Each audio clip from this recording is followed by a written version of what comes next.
might have to feel the heat just a little bit because he knows that Nick already has a 6-second pass. Morris just swapped everything over from driving it for 2 days. And now we got to figure out, okay, can we go A to B? How about throw a 6 up on the window? And they're getting in there, and then right behind Steve Morris is Dennis Taylor, so you'll see Alex Taylor come up, but he's looking at the racetrack and seeing if it makes sense for Alex to run. And I'm sure she's gonna, but you know that car is definitely gonna end up in the 60s before you know it. Yeah. Oh, we got a call for a compression tester. Does anybody have a compression tester on the property? If you do, looks like you need some expertise. Well, these are ready for business.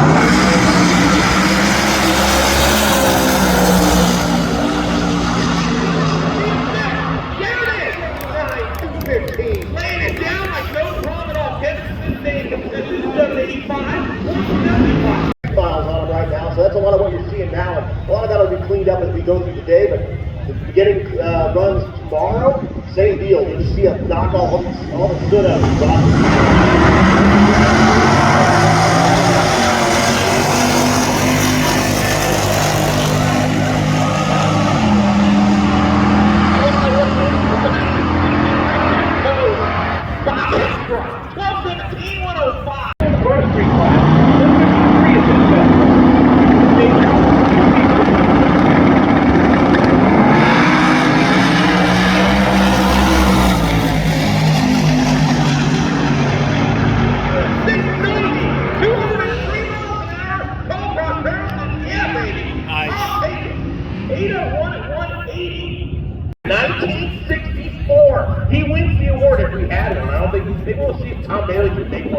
has more engine out of the hood than in the hood. That's crazy. I talked to him in the pits at registration. The thing's got like a Nissan truck rear end with 6-lug wheels and stuff, and yeah, it's like a pretty obligatory 5.3 with a turbo kind of deal. It's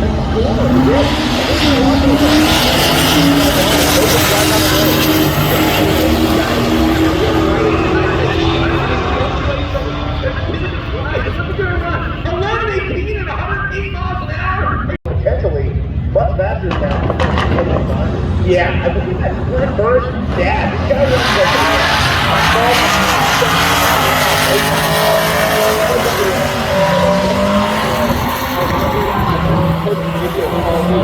look at the speed on that one, 144 miles an hour. Whoa! Dude, that. How about a pair of bullseye cars? Car number 6, that's Matt Forrest, the 1954 Willys pickup truck over on the Budweiser side. Talk about unique. And pickup truck, I like the pickup trucks. Again, you can put all your stuff in the back. Really obligatory to drive around. Michael Halorski, 1954.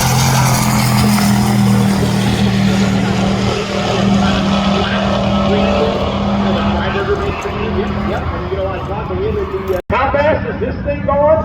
He went 685 at 203 miles an hour range from 2 days ago. This is Miguel Morgan.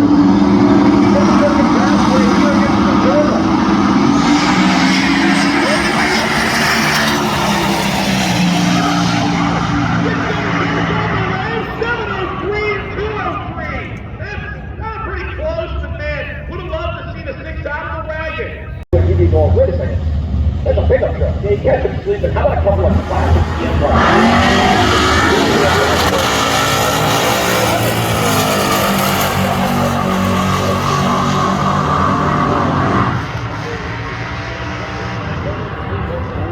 This is David Freiberger and Mike Finnegan. Car we were talking about earlier. Yeah, let's take a two-board car, throw a carburetor on it. I heard they might even throw some nitrous on it because nitrous makes everything better. Because roadkill, because that's what we do. Oh yeah, and plus it's got ratchet straps on it. We already talked about that. He went 1432 in racing. And see how he does here. See, look, he's trying to save that rear end. And he's also probably worried about stuff coming out of it. Like, yeah, look at him. A little bit of smoke coming out of that thing right now. Hey, it's a $5,000 Craigslist box. Sure, it's perfect. Driving his induction performance Toyota Supermotor Camaro. This is his brand new Mustang that he just threw together. I'm not as thinking of it, but he has a supercharged LS motor. It is.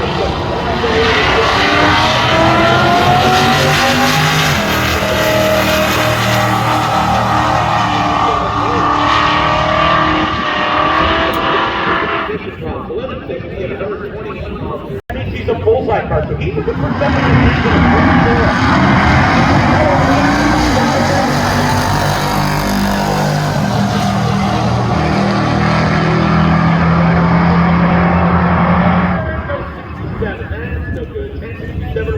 in right about now, probably a good time. He's going to stand here and he's going to watch Ruby make a pass from James Hall into C6. The left lane, however, that's the man, Tom McGilvray. McGilvray, the CL1, why not Camaro? That's a Larson chassis, and he's actually got Larry Larson riding with him in the passenger seat.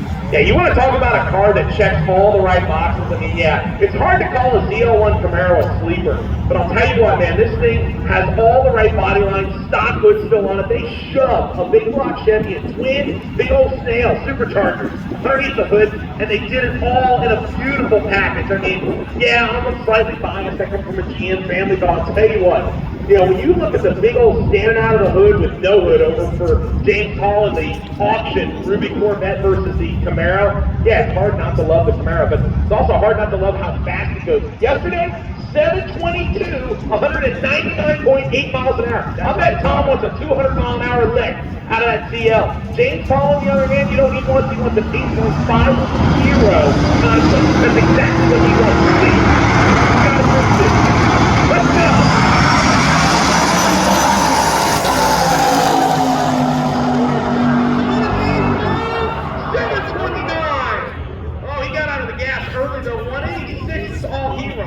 James Paul, too quick, yep, flop, no good.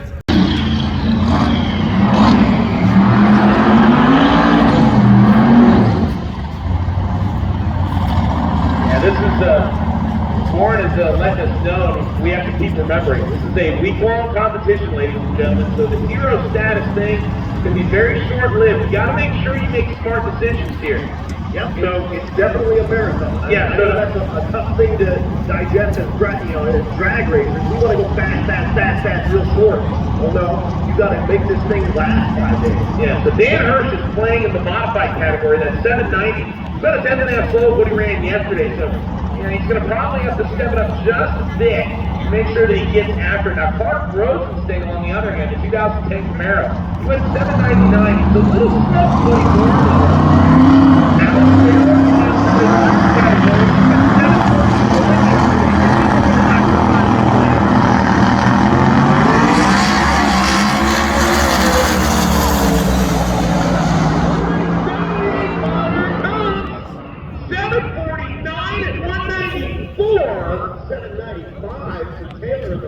Definitely off the gas.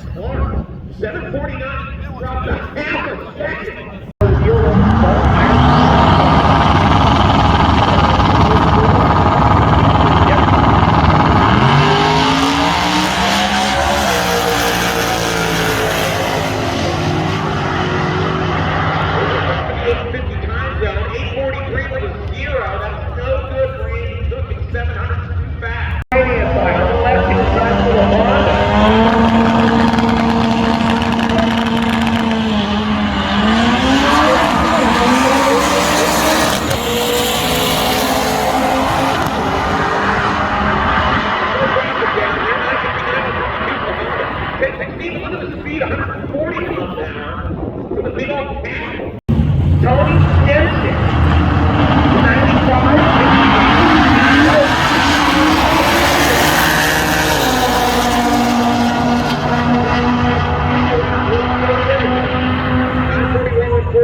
He's almost there. Got to roll up just a little more. Just a little more. Up, there we go. Okay, we got that first slide on. We're going to find the sweet spot in the clutch and turn on the second one.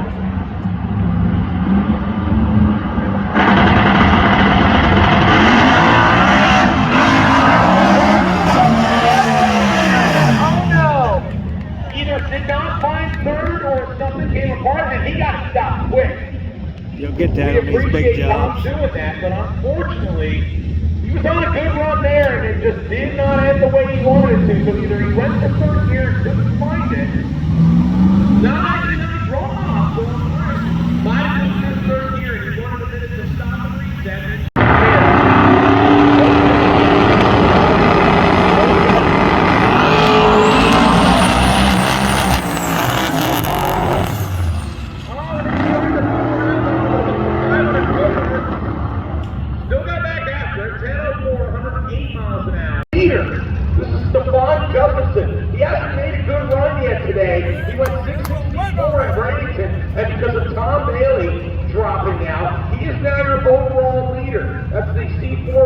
Corvette that's over here in the left side water box. But obviously, he's got a lot of pressure on him right now because he needs to make a 6-second pass. If he doesn't, his chances might be stuck. Yeah, I gotta tell you, he's got Eric out there as his co-pilot and crew chief here this week. Biggin is a guy who has won multiple times in every drag and drive event that's ever been put on. And he is looking to help the Swede and the Swede vet get into the winner's circle. And he knows how to do it, but honestly, this car makes a lot of power. It weighs very little.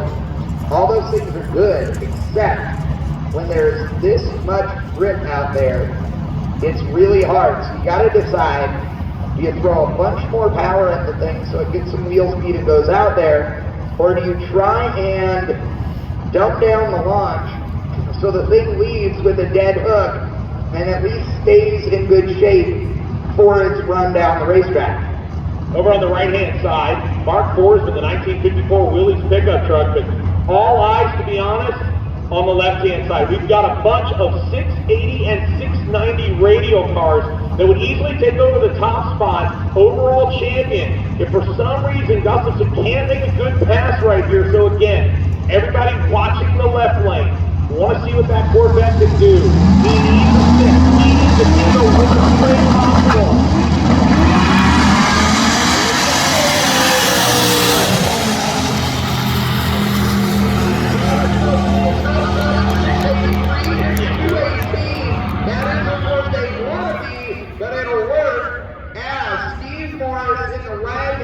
Right here, but I tell you what, his stomach has got to be.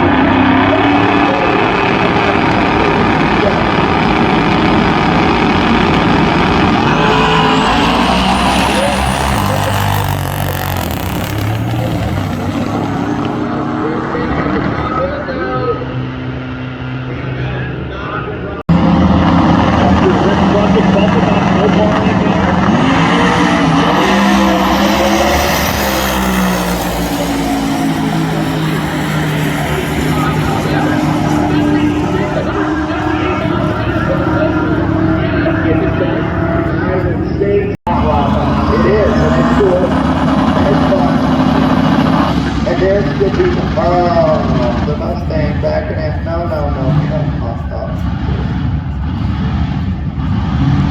I know. Yeah, the ever evolving work of people trying to figure out their bump boxes. So Derek drove El Toro at Rocky Mountain Race Week this year. And oh, come on. That's not good. So it looks like he has the Mustang back out of the beam, then go into the beam and jump back out of it. Unfortunately, Derek and the Chevelle. Stop. No, not in this. Yeah, not in that. Back up. Piper's gonna literally have a heart attack. Ew. Yeah, that was a little too close for comfort. I mean, I'm up here, that's neither one of the back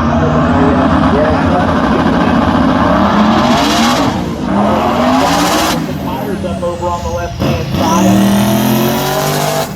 Again, the racetrack maybe starting to cool off here. That's on that round because unfortunately they left before the tree was activated. Wah. Yep, so no data. Here comes Felicia Smith in the car she calls the four-door rocket.